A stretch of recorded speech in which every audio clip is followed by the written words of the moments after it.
Bonjour, mon nom est Lloyd et bienvenue sur cette vidéo sur le bois de chauffage. Je ne pense pas qu'il y a du bois qui est absolument gratuit. Il y a toujours un coût en quelque part, que ce soit la scie mécanique qu'on doit acheter et entretenir, le gaz pour faire marcher la scie mécanique et l'huile, la hache pour fendre le bois, le camion pour transporter le bois. Et bien sûr, le plus gros coût dans tout ça, c'est notre temps. Mais ça peut quand même être très agréable de préparer son bois de chauffage pour l'hiver prochain.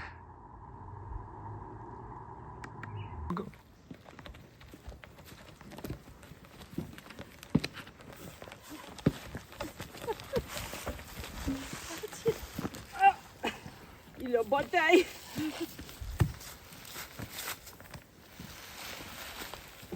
Ça, c'est le plus gros. Ouais, c'est trop gros que c'est là. Non, c'est là. Faudra que Jerry s'en occupe. Ouais, toute la barouette dedans, tout le monde.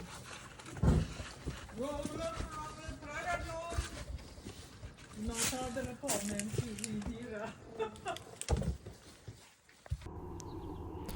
Une espèce de bois que je ramasse spécialement pour aider à allumer le feu est le cèdre.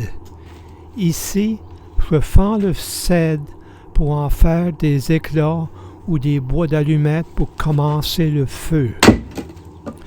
J'utilise pas trop de cèdre autre que pour cela, à part le mélanger avec d'autres bois pour avoir une bonne combustion du bois dans la fournaise ou poêle à bois. Je trouve que le cèdre de lui-même brûle trop vite. Je brûle aussi du pin ou de l'épinette ou du tremble quand il ne fait pas de grand froid. En hiver, je brûle surtout des bois francs tels que l'érable, le bouleau jaune ou blanc, ou même de l'hêtre ou du frêne. Si je ne peux pas avoir assez de bois franc pour l'hiver, je vais en acheter pour la balance que j'ai besoin. Peu importe le bois qu'on va brûler, il est très important que notre bois soit bien séché pour pas qu'il ne produise des dépôts de créosote dans les tuyaux ou dans la cheminée. Ceci pour ne pas avoir un feu dans la cheminée. Aussi, on doit nettoyer sa cheminée et les tuyaux à chaque année avant la saison de chauffage et parfois pendant la saison de chauffage.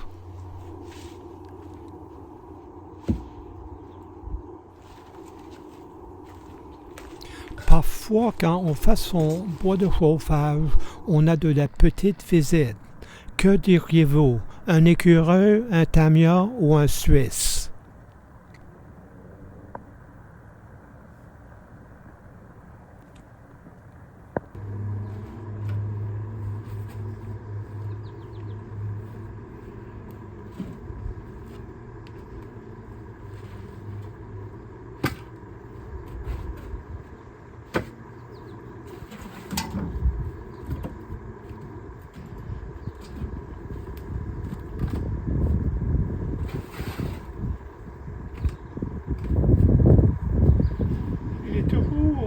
Bien important de faire sécher son bois de chauffage longtemps d'avance. Mon truc à moi, c'est de le corder. Au bout de la corde, je croise mes bois pour pas que la corde tombe et je mets des bois entre les rangées pour donner une certaine stabilité à la corde. Ici, j'ai du cèdre que j'ai tout fendu et placé dans des bacs en plastique. Ce bois-là va sécher et l'hiver prochain va servir à allumer le feu. Un bois franc qui est très apprécié par certaines personnes est le bouleau. Moi, je trouve qu'un bouleau d'écorce jaune chauffe mieux qu'un bouleau blanc.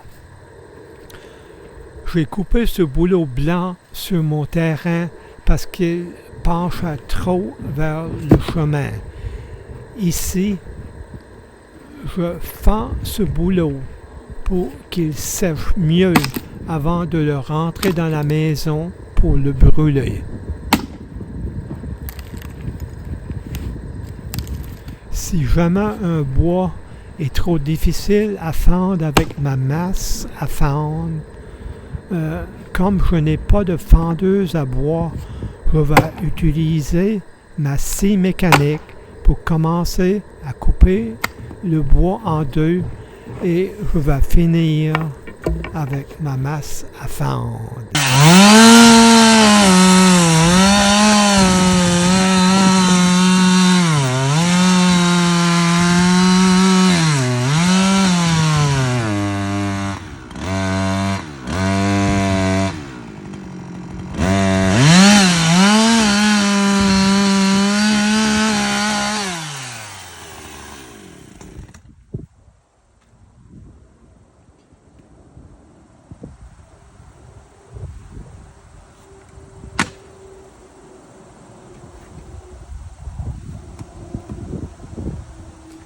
Après cela, on va ramasser les débris faits par la scie mécanique.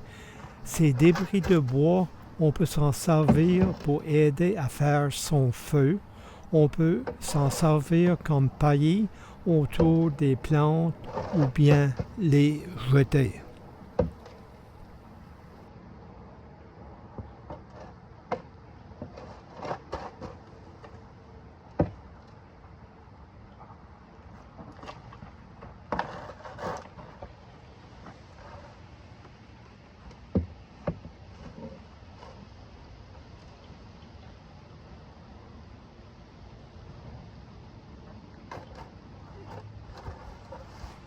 Si on a bien fait son travail pendant toute l'année à ramasser et à préparer le bois de chauffage, on pourra bien se chauffer pendant l'hiver ou bien garder son épouse heureuse quand elle prépare ses toasts sur un ancien poêle de cuisine. Allô, je suis en train de faire des toasts.